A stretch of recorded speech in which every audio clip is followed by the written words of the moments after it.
सांसारिक वस्तुओं की निस्सारता, क्षणभंगुरता आदि का वर्णन श्री रामचंद्र जी कहते हैं। तात मुनीश्वर इस जगत का स्वरूप अत्यंत अरमणीय है, तो भी ये ऊपर से रमणीय प्रतीत होता है। इसमें कोई ऐसा पदार्थ मेरी दृष्टि में नहीं आता जिसके प्राप्त होने से चित्त को अत्यंत सुख, परम सुख मिल सके। बाल्यावस्था विविध प्रकार से कल्पित क्रीड़ा कौतुक में ही चपलता पूर्वक बीत जाती है। युवावस्था आने पर मन रूपी मृग स्त्री रूपणी गुफाओं में ही रमता हुआ जीर्ण हो जाता है। फिर वृद्धावस्था प्राप्त होने पर जब ये शरीर जर्जर हो जाता है, उस समय जन समुदाय केवल दुख ही दुख भोगता रहता है। उसे कहीं कभी भी सुख शांति का लेश भी प्राप्त नहीं होता। बुढ़ापा रूपी हिम की वर्षा से जब देह रूपणी कमलनी नष्ट हो जाती है, उस समय प्राण रूपी भ्रमर इसे छोड़कर दूर, बहुत दूर चला जाता है। उस दशा में उस मनुष्य के लिए यह संसार रूपी सरोवर शुष्क हो जाता है। इस संसार में तृष्णा नाम की नदी निरंतर बहती रहती है, जिसने अपने प्रबल प्रवाह के वेग से यहाँ के समस्त अनंत पदार्थों को ग्रस लिया है, नष्ट कर दिया है। ये संतोष रूपी तटवर्ती वृक्ष की जड़ खोदने में बड़ी दक्ष है। संसार रूपी समुद्र में चमड़े से मड़ी हुई शरीर रूपणी नौका क्षुधा, पिपासा आदि विविध तरंगों से आहत हो हिलती डोलती हुई इधर उधर घूम रही है। पांच इंद्रिय नामक गिरहा इसे टक्कर मारकर डुबोने के लिए उद्यत रहती है। इस तरह ये नौका क्रमशः नीचे जा रही है, डूबना चाहती है। इसमें धैर्य और वैराग्य से सुशोभित होने वाले विवेकी जीव नहीं बैठे हैं। जहां तृष्णा रूपणी लताओं का ही प्राधान्य है, ऐसे संसार रूपी वनों में विचरने वाले ये मन रूपी बंदर काम रूपी वृक्षों की सैकड़ों शाखाओं पर भटकते हुए अपनी आयु नष्ट करते हैं, परंतु कभी मनोवांछित फल नहीं पाते। महर्षि आपत्तियों की प्राप्ति होने पर भी दुख और मोह जिनसे दूर ही रहते हैं। स्वास्थ्य और संपत्ति में भी जो अहंकार शून्य मन से सुशोभित होती हैं, तथा सुंदरी रमणियां जिनके अंतःकरण में चोट नहीं पहुंचाती, विकार उत्पन्न नहीं करती, ऐसे महात्मा पुरुष इस समय अत्यंत दुर्लभ हैं।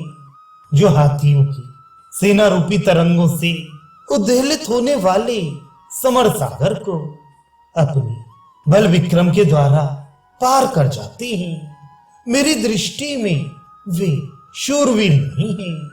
मैं तो उन्हीं को शूरवीर मानता हूं जो मन रूपी उत्ताल तरंगों से पूर्ण इस देह और इंद्रिय रूपी समुद्र को विवेक, वैराग्य आदि के द्वारा लांघ जाते हैं। जो कीर्ति से जगत को, प्रताप से संपूर्ण दिशाओं के प्रदेशों को, संपत्ति से याचकों के घरों को और सात्विक बल, क्षमा, विनय, उदारता आदि से लक्ष्मी को परिपूर्ण करते हैं, तथा जिनके धैर्य का बंधन कभी टूटता नहीं, वे महापुरुष इस पृथ्वी पर सुलभ नहीं है, परम दुर्लभ है। कोई पर्वत की प्रस्तरमयी दीवार के भीतर गहन गुफा में निवास करता हो, या वज्र निर्मित अभेद्य दुर्ग में रहता हो, सभी मनुष्यों के पास प्रारब्ध के अनुसार पुण्य के फलस्वरूप संपत्तियां, अड़मा आदि सिद्धियों को साथ लिए सदा वेग पूर्वक चली आती हैं, और पाप के फलस्वरूप आपत्तियां भी निरंतर अपने आप आ जाती हैं। पुत्र, स्त्री और धन, इन सबको मनुष्य भ्रमवश अपनी बुद्धि के द्वारा रसायन के समान सुखद मान लेता है। परंतु मृत्यु काल आने पर वे सबके सब कोई उपकार नहीं करते, अपितु अत्यंत रमणीय भोग भी उस समय विषपान करने से होने वाली मूर्छा के समान दुखदाई ही सिद्ध होती हैं। शरीर की बाल्य और युवावस्थाओं के अंत में बुढ़ापे की विषम अवस्था को पहुंचा हुआ जरा जीर्ण शरीर वाला जीव विषाद मग्न हो इस लोक में अपने संचित किए हुए धर्म शून्य पापपूर्ण भावों, कर्मों और विचारों का स्मरण करके दुस्सह अंतर ज्वाला से जलता रहता है। जीवन के प्रारंभ में केवल काम, अर्थ और सकाम धर्म की प्राप्ति के लिए ही जिन्होंने हृदय में स्थान बना रखा है, उन क्रियाओं द्वारा ही अपने दिन बिताकर वृद्धावस्था को पहुंचे हुए उन मनुष्यों का हिलते हुए मोरपंख के समान चंचल चित्त किस उपाय से विश्राम सुख शांति लाभ करे, अर्थात निष्काम धर्म या परमार्थ साधन के बिना सुख शांति का मिलना कठिन है। इनको अभी करना है और उन्हें बाद में इस प्रकार जिनके लिए चिंता की जाती है वे आपात रमणीय एवं परिणाम में अनर्थ रूप सिद्ध होने वाले कार्य स्त्रियों तथा अन्य लोगों का मनोरंजन मात्र करते हुए वृद्धावस्था के अंत तक लोगों के चित्त को वेग पूर्वक विवेक भ्रष्ट करते रहते हैं। जैसे वृक्षों के पत्ते उत्पन्न होकर थोड़े ही दिनों में पीले पड़कर झड़ जाते या नष्ट हो जाते हैं, उसी प्रकार आत्म विवेक से रहित मनुष्य इस लोक में जन्म ले एक दूसरे से मिलकर कुछ ही दिनों में साथ छोड़कर चल देते हैं। भला कौन समझदार मनुष्य दिन में दूर दूर तक व्यर्थ इधर उधर घूमता हुआ ज्ञानी महापुरुषों का संग एवं सत्कर्म का अनुष्ठान न करके सायकाल घर में लौटने पर रात में सुख की नींद सो सकेगा। समस्त शत्रुओं को मार भगाने पर जब चारों ओर से धन संपत्ति प्राप्त होने लगती है, उस समय पुरुष जब तक इन विषय सुखों के सेवन में लगता है तब तक ही मृत्यु कहीं से सहसा आ धमकती है, जो किसी कारण से वृद्धि को प्राप्त होकर भी क्षण भर में ही नष्ट होते देखे गए हैं। अत्यंत तुच्छ विषय भोगों द्वारा इधर उधर भटकाई जाती हुई जनता इस भूतल पर अपने निकट आई हुई मृत्यु को नहीं जान पाती। ये कितने आश्चर्य की बात है। समुद्र की क्षणभंगुर लहरों के समान ये चपल जनता इस भूतल पर निरंतर कहीं से वेग पूर्वक आती और फिर सदा वेग से ही चली जाती है। जैसे चंचल भ्रमर रूपी नेत्रों और लाल पल्लव रूपी अधरों वाली तथा विष वृक्ष पर चढ़कर फैली हुई चंचल विषलताएं देखने में अति सुंदर होने के कारण पहले मन को हर लेती हैं, पीछे सेवन करने पर प्राणों का नाश कर देती हैं।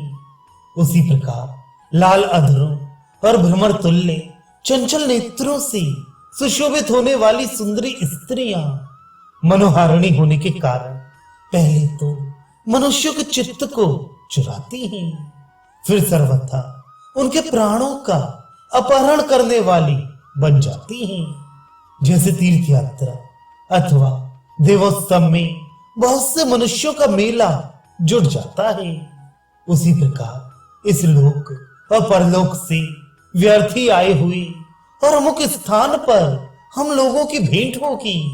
इस तरह आपस के संकेत युक्त अभिप्राय से एकत्र हुए लोगों का जो स्त्री पुत्र और मित्र आदि के रूप में यहाँ मिलन होता है, ये व्यवहार मायामय ही है। ये संसार वेग पूर्वक घूमने वाले कुलाल चक्र के समान है। यद्यपि ये वर्षा ऋतु के पानी के बुलबुलों के समान क्षणभंगुर है, तथापि असावधान मनुष्यों की बुद्धि में अपनी चिरस्थायिता की ही प्रतीति कराता है। जहां दैववश बारंबार जन्म लेकर अपने शरीर को धारण करके छाया, पत्र और पुष्प आदि के द्वारा निरंतर प्राणियों का उपकार करने वाला वृक्ष भी कुल्हाड़ी से काट दिया जाता है। उस संसार में मनुष्य जैसा अपराधी और उपकार शून्य प्राणी सदा जीवित ही रहेगा, ऐसा विश्वास करने के लिए कौन सा कारण है? विष का वृक्ष और विषयासक्त मनुष्य दोनों ऊपर से बड़े मनोहर लगते हैं, किंतु उनके भीतर बड़ा भारी दोष भरा रहता है। एक विष वृक्ष हृदय स्थित प्राणों के विनाश के लिए खड़ा है, तो दूसरा विषयासक्त मनुष्य आंतरिक शांति के विघात के लिए तैयार रहता है। इनके संग से तत्काल मूर्छा या मूर्छता ही प्राप्त होती है। संसार में ऐसी कौन सी दृष्टियां हैं जिनमें दोष नहीं है? वे कौन सी दिशाएं हैं जहां दुख और दाह नहीं है? वे कौन से जीव शरीर हैं जो क्षणभंगुर नहीं है? और कौन सी लौकिक क्रियाएं हैं जिनमें छल कपट नहीं है?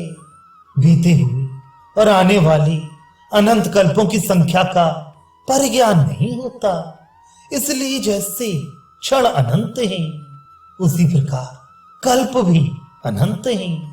भगवान विष्णु और रुद्र आदि की दृष्टि में कल्प भी क्षण ही है। अतः ब्रह्मलोक के निवासी भी कल्प नामधारी एक क्षण तक ही जीने वाले हैं। इसलिए कलाओं विभिन्न अंशों से सुशोभित होने वाले काल समूह में लघुत्व और दीर्घत्व, चिरजीवन और क्षण जीवन की बुद्धि भी दृष्टि की कल्पना के अधीन होने के कारण असत्य ही है।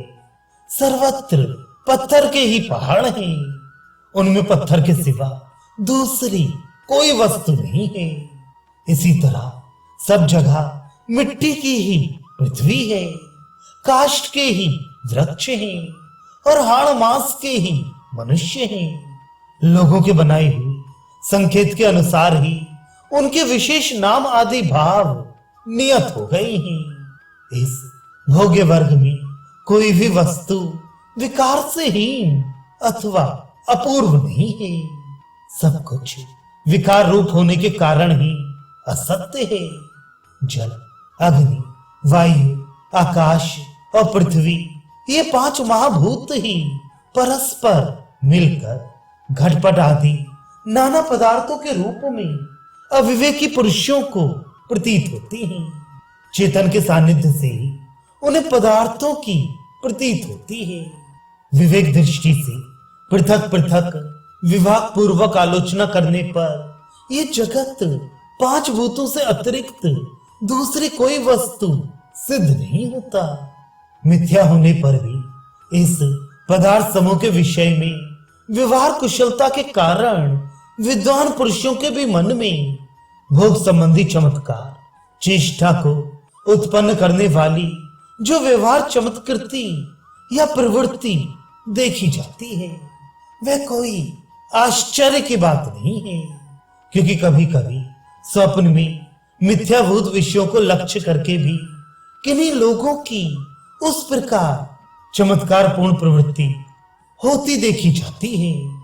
जैसे पशु किसी हरी हरी लता के फल को पाने की इच्छा से ही आगे बढ़ने पर निसंदेह पर्वत शिखर से गिर जाता है, उसी प्रकार श्रेष्ठ पुरुषों के पद, स्थान या धन वैभव आदि को हठात लेने की इच्छा रखने वाला पुरुष राग, लोभ आदि दोषों से दूषित हुए अपने चित्त के द्वारा ही मारा जाकर अवश्य पतन के गर्त में गिर जाता है।